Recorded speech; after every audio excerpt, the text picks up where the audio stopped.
जय हिंद दोस्तों, कैसे हैं आप लोग। मैं आशा करता हूं आप लोग मस्त होंगे। आज हम बात करेंगे आरआरबी एलपी भर्ती 2026 को लेकर, जिसका इंतजार उत्तर कुंजी का काफ़ी लोग बेसब्री से कर रहे थे। हालांकि एग्ज़ाम बहुत पहले ही ख़त्म हो चुका था, लेकिन कुछ ऐसे एग्ज़ाम थे जो पोस्टपोन्ड हो गए थे, तो वह 11 मार्च को सफलतापूर्वक वो भी ले लिया गया और 11 तारीख आपका लास्ट एग्ज़ाम समाप्त हो चुका था। उसके बाद यानी कि लगभग 9 दिनों के बाद आपका आज शाम आंसर की जारी होने वाला है। देखिए, आंसर की कब का ही जारी होता, लेकिन कुछ एग्ज़ाम पोस्टपोन्ड हुए थे, उसके कारण काफ़ी डिले देखने को मिले।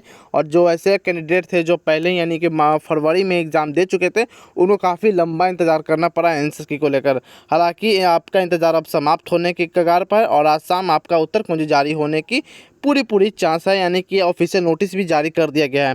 बात करेंगे कौन सा जोन का कट ऑफ कितना रहने वाला है, कितने परसेंट कैंडिडेट क्वालिफाइंग मार्क्स से नीचे रहने वाला है, सारा डाउट इस वीडियो में क्लियर करेंगे। तो वीडियो को शुरू से अंत तक जरूर देगा, स्टेप बाय स्टेप समझने की कोशिश कीजिएगा।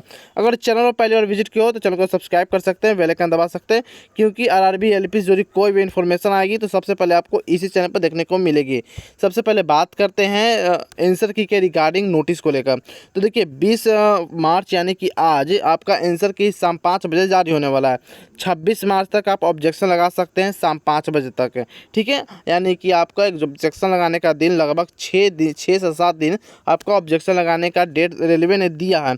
एक प्रश्न पर आपको अगर ऑब्जेक्शन लगाना होगा तो उसके लिए आपको 50 रुपये निर्धारित करना होगा, चाहे वो डेबिट कार्ड से दे, क्रेडिट कार्ड से दे, यूपीआई, बैंक, नेट बैंकिंग, किसी भी आप कार्ड से उसे आप दे सकते हो, ठीक है। यहाँ आपका सारा कार्ड शो कर रहा होगा। आपको एक प्रश्न पर आपको 50 रुपया देना वैध होगा, प्लस साथ में आपको वैध प्रमाण पत्र भी देना होगा, यानी कि आपको विथ प्रूफ करना होगा कि हाँ, आप जिस क्वेश्चन पर ऑब्जेक्शन लगा रहे हो वह क्वेश्चन वास्तविक में सही है गलत है। आपको एनसीईआरटी से जो भी प्रूफ आपको लगेगा वह एनसीईआरटी का ही रेलवे मानेगा, ठीक है। आई होप यहाँ तक आपका सारा डाउट क्लियर हो चुका होगा। अब बात करते हैं नेक्स्ट एग्जाम रिव्यू की, एक नज़र देख लेते हैं।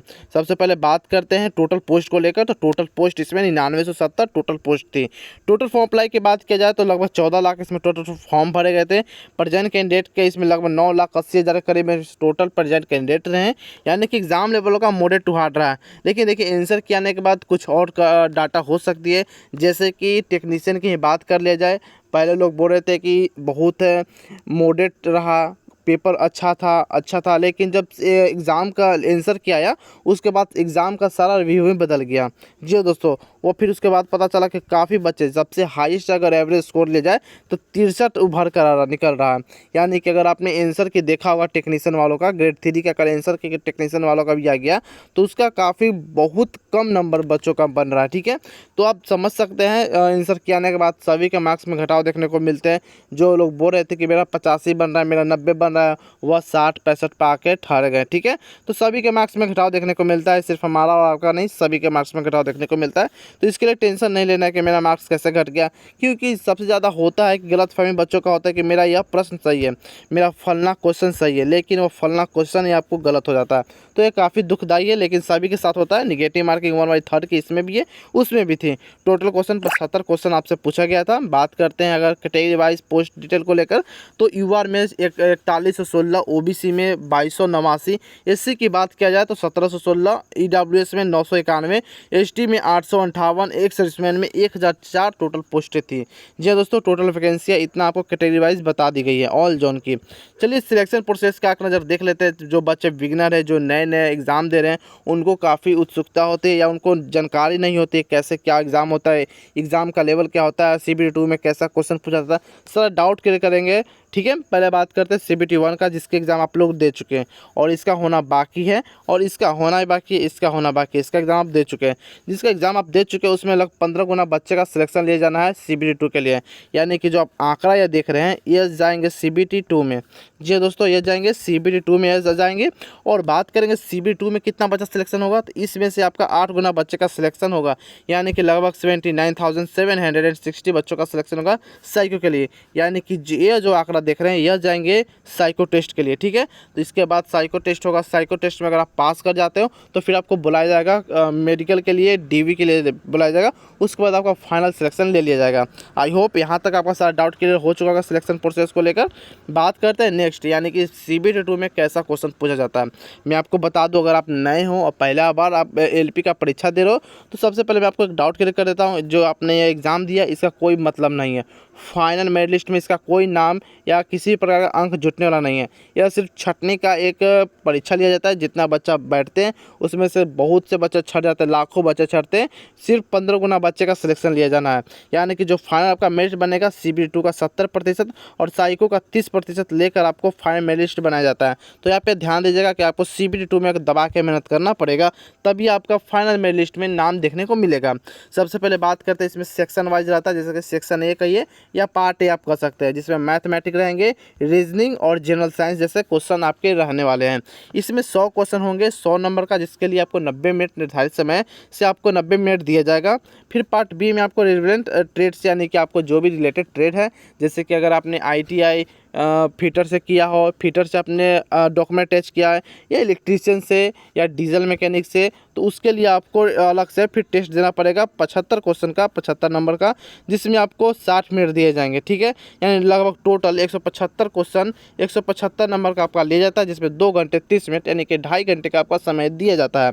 आई होप यहाँ तक आपका सारा डाउट क्लियर हो चुका होगा। अब बात करते हैं नेक्स्ट, यानी कि सब्जेक्ट वाइज एग्जाम लेवल के। हालांकि आंसर की आने के बाद यानी कि शाम तक इसमें कुछ ना कुछ बदलाव देखने को जरूर मिलेंगे। यह आंसर की के पहले का डाटा है, मैं शाम को फिर एक वीडियो बनाऊंगा आंसर के आने के बाद क्या किसमें कितना बदलाव हुआ है उसके बारे में बात करेंगे। तो आप चैनल को अभी सब्सक्राइब नहीं करो तो सब्सक्राइब कर सकते हो, क्योंकि शाम तुरंत वीडियो बनने आने वाला है, तो आप वहाँ देख सकते हो। तो चैनल को आप सब्सक्राइब जरूर कीजिए। बात करते हैं मैथ को लेकर, तो मैथ अभी तक मॉडरेट टू हार्ड रहा है। जैसे जैसे बच्चों का रिव्यू मिला, या हमारा पर्सनल डाटा नहीं है, ये आप सभी का डाटा होता है, उसी अनुसार से बनाया जाता है। तो बात करते हैं आंसर के आने से पहले, मैथ मॉडरेट टू हार्ड रहा है, reasoning moderate to hard, science moderate to hard, और जीके जीएस की बात करें तो आपको हार्ड लेवल का पूछा गया था। हालांकि आंसर के आने के बाद ये इजी भी बन सकता है या हार्ड भी बन सकता है, रीजनिंग हार्ड भी बन सकता है, इजी भी बन सकता है, और साइंस इजी बनने की कोई चांस नाम मात्रा है, यानी कि बहुत ही कम मात्रा में आपका चांस बन रहा है, या ज़्यादा चांस होगा कि आपको साइंस हार्ड ही देखने को मिलेगा। लेकिन जैसे जैसे आंसर की में जैसे जैसे बच्चे अपना डाटा देंगे, वैसे वैसे आपको अलग अलग डाटा यहाँ पर भी देखने को मिल जाएगा। चलिए बात करते हैं नेक्स्ट, यानी कि शिफ्ट वाइज डिफ़िकल्टी लेवल को लेकर। इसमें भी आंसर के आने के बाद आपको अलग से फिर वीडियो देखने को मिल जाएगा, क्योंकि 13 फरवरी का फर्स्ट शिफ्ट अभी तत्कालीन हार्ड शिफ्ट मानी जा रही है। कि सबसे हार्ड शिफ्ट की बात करें 13 फरवरी का फर्स्ट शिफ्ट है, 16 फरवरी का फर्स्ट शिफ्ट आपका हार्ड, सेकंड शिफ्ट मॉडरेट और third shift moderate to hard बताई जा रही है। 17 फरवरी का first shift moderate, third shift, second shift hard and third shift आपको मॉडरेट देखने को मिल रही है। और 18 फरवरी की बात किया जाए तो first shift moderate, second shift hard और third shift easy to moderate. 11 मार्च का जो भी आपका हुआ था परीक्षा एग्जाम हुआ था, वह लगभग मॉडरेट ही लिया गया। लेकिन फिर मैं बात कर रहा हूँ आंसर के आने के बाद इस डाटा में बदलाव देखने को मिल सकता है। 100% उम्मीद है कि इसमें बदलाव जरूर देखने को मिलेगा, क्योंकि टेक्नीशियन में भी यही हाल था। पहले कुछ और शिफ्ट हार्ड बताई जा रही थी, लेकिन जैसे जैसे बच्चों का डाटा आया वही बात हो जाती है कि बच्चे सोचते हैं कि मैंने इतना क्वेश्चन सही किया। लोग यहाँ पर भी पहले मेरे आप वीडियो के पीछे सेक्शन में जाकर देख सकते हैं, बहुत से बच्चे कि मेरा 60 क्वेश्चन सही हो पा रहा है, निगेटिव मार्किंग छोड़कर वगैरह वगैरह। जो 60 बोल रहे हैं वह जाकर आप 40-45 पर आकर ठहर जाएंगे। ठीक है, तो आंसर के आने के बाद सभी के मार्क्स में कुछ ना कुछ घटाव देखने को मिलती है। बाकी बात किया जाए मिनिमम क्वालिफाइंग मार्क्स को लेकर, तो मिनिमम क्वालिफाइंग मार्क्स जनरल और EWS के लिए 40%, OBC के लिए 30%, SC के लिए 30% और ST के लिए 25%। यानी कि जनरल में अगर 75 में से 30 मार्क्स लाए हो या उससे अधिक लाए हो तो आप पास कर जाओगे, अगर 30 से कम लाओगे तो आप फेल कर जाओगे। OBC में 75 से अगर प्लस से 75 में से 22.5 नंबर, और SC के लिए 75 में से 22.5 नंबर, ST के लिए 75 में से 18.75 के करीब में अगर आपका इससे ज़्यादा नंबर रहेगा तो आप पास कर जाओगे, अगर इससे कम रहेगा तो आप फेल कर जाओगे। ठीक है, चलिए बात करते हैं एक्सपेक्टेड रो स्कोर की बात करेंगे। सबसे पहले मैं आपको बता दूं रो स्कोर की मैं बात कर रहा हूँ, क्या रो स्कोर की मैं बात कर रहा हूँ। और रेड जोन की बात किया जाए तो रेड जोन में सबसे पहले प्रयागराज, पटना, भोपाल, कोलकाता, गुवाहाटी, मुजफ्फरपुर, अजमेर, मुंबई, चंडीगढ़, यह सब सारे जोन है। ये इस बार रेड जोन में आपको देखने को मिल रही है ALP में। हालांकि सभी एग्जाम में अलग अलग रेड जोन होती है, क्योंकि NTPC में अलग हो जाती है, ALP में अलग हो जाती है, टेक्नीशियन में अलग हो जाती है, RRB ग्रुप D में अलग हो जाती है, सेक्शन कंट्रोलर में अलग अलग हो जाती है, यानी कि सभी में रेड जोन अलग अलग हो जाती है। बात किया जाए इसमें यहाँ का अगर एक्सपेक्टेड कट ऑफ को लेकर, अगर आप यूआर से 46 से 50 नंबर अगर आपका हारा है तो ठीक ठाक है, टेंशन लेने की कोई ज़रूरत नहीं है। OBC से 42 से 45, EWS में 38 से 40, SC 34 से 36, ST 30 से 33 के बीच में अगर आपका नंबर बन रहा है आप सेफ़ हो, आप CBT2 की तैयारी कर सकते हो।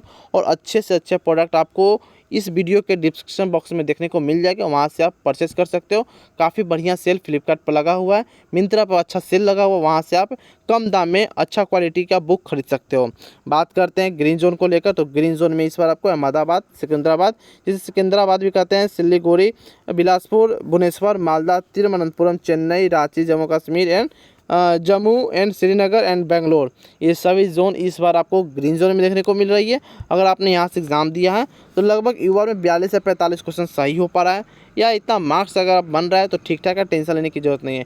जो भी मार्क्स आप बताइएगा कमेंट सेक्शन में, अभी तक आपको अंदाज़ा ही होगा, अभी तक फिक्स आपको मालूम नहीं होगा मेरा कितना क्वेश्चन सही हो पा रहा है कुछ भी, लेकिन जितना भी और नेगेटिव मार्किंग हटाकर आप हमारे कमेंट बॉक्स में जरूर बताइएगा, और साथ में अपना कैटेगरी और जोन जरूर मेंशन कीजिएगा।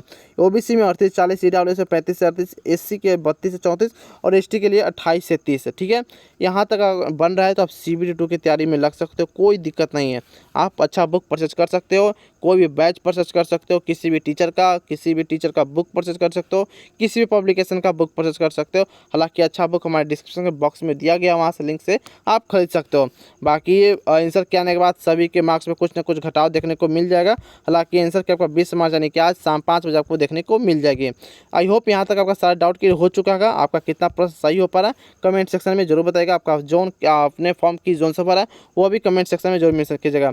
बाकी और भी इन्फॉर्मेटिव वीडियो के लिए आप हमारे चैनल को सब्सक्राइब कर सकते हैं, बेल आइकन दबा सकते हैं, क्योंकि आरआरबी एलपी जो कोई भी जानकारी आएगी, कुछ भी आएगी नोटिस, तो सबसे पहले आपको इसी चैनल पर देखने को मिलेगी। तो फिर मिलते हैं कोई और अदर इन्फॉर्मेटिव वीडियो में, तब तक के लिए जय हिंद जय भारत दोस्तों।